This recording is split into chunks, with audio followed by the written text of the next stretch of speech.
Good morning, beloved.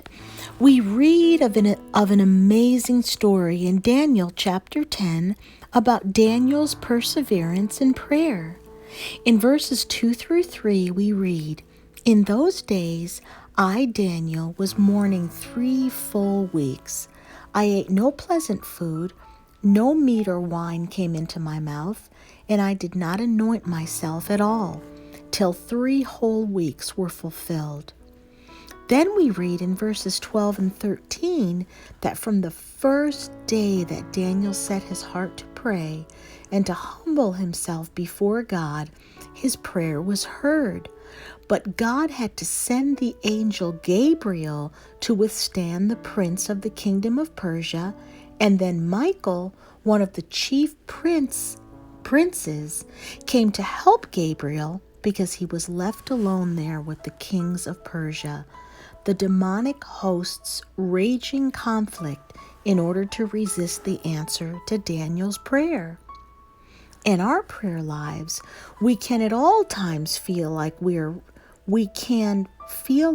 wrestling against principalities, powers, rulers of the darkness of this world, and against spiritual hosts of wickedness in the heavenly places. Ephesians 6:12. That is why we're told to put on the whole armor of God so that we can be able to stand against the wiles of the devil. Ephesians 6:11. As New Testament believers, we have an advantage that Daniel did not have. We've been given a whole different level of access before the throne of grace and have been told that we can come boldly before his throne to obtain mercy and find grace to help whenever we need it. Hebrews 4:16. It's so interesting to see that there were 3 important things that Jesus spoke about in the parable from Luke 18, 1 through 8. Jesus puts prayer into the context of a judicial system.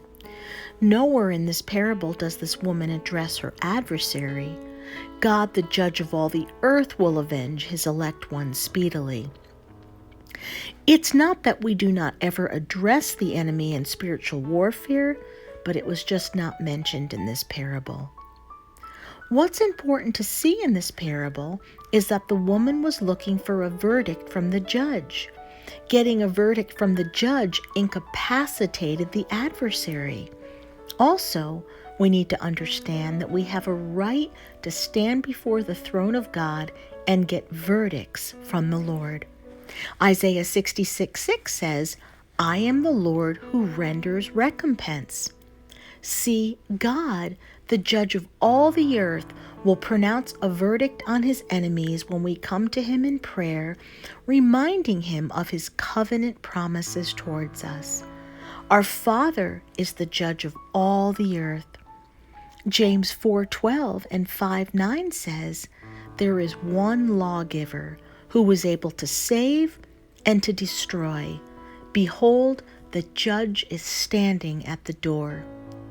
See, Jesus is our intercessor.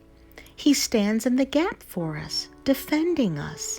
Hebrews 7:25 says, "Therefore, he is also able to save to the uttermost those who come to God through him, since he always lives to make intercession for them." On the other hand, the scripture declares in Revelation 12:10 that Satan is the accuser of the brethren, who accuses us before our God night and day.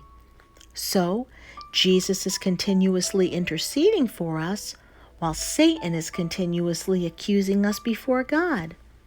I want to let you know that these 2 voices are looking for agreement on the earth. God is looking for agreement on earth, and so is Satan, the accuser of the brethren. Jesus is declaring blessing on us, while Satan is declaring cursing upon us. The question is, who will prevail? The answer depends on which we will agree with, which voice in the heavenlies will get a witness on earth.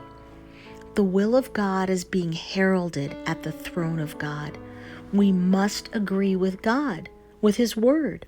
When we do, we can have confidence because the judge of all the earth will answer speedily.